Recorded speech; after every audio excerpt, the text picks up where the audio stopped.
Well, I'm now joined live by David Swanson of the UN Office for the Coordination of Humanitarian Affairs. Mr. Swanson, thank you for joining us on RT International. Now, 25,000 people are still said to be trapped in Raqqa. How bad is the situation inside the city?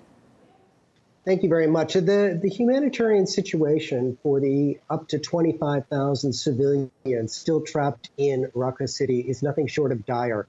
Access to safe drinking water, food, and other basic services are at an all-time low, with many residents relying on food they had stored up earlier on to survive on.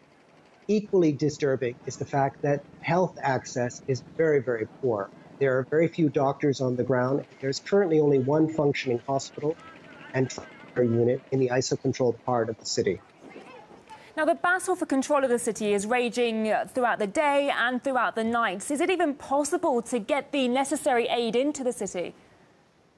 It's particularly difficult. As you know, that it is pretty much impossible for humanitarian partners and the UN to reach the city. So it is extremely difficult. The only way we can provide assistance to those people who have fled, and as you are well aware, more than 75,000 people have fled the city since the offensive began in June of this year, is when they reach the outside in the areas in which they're displaced to. That is the only way we can reach people at the moment. Is the UN able to cope with the issue, or are we looking at a potential humanitarian disaster? Well, at the moment, it is an extremely challenging work environment for all of us. But at the moment, the humanitarian community is providing assistance to IDPs as well as host communities in at least 49 sites, locations, and areas of high IDP concentration, not just in Raqqa Governorate, but surrounding governorates as well. In the first half of this month alone, close to 170,000 people were provided some form of assistance, mostly food, in the first 2 weeks of this month. And does your office have any clearer information on the exact number of civilian casualties in Raqqa at this point? No, as you're well aware, this is an extremely fluid situation on the ground, and in fact, it's an active war zone.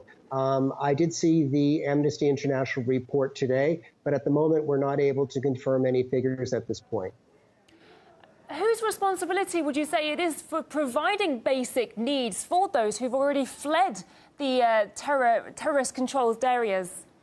Well, the UN, as along with the broader humanitarian community, has a detailed operational plan in place, which continues to be updated and developed as the situation evolves. As you're well aware, the situation is very fluid on the situation on the ground.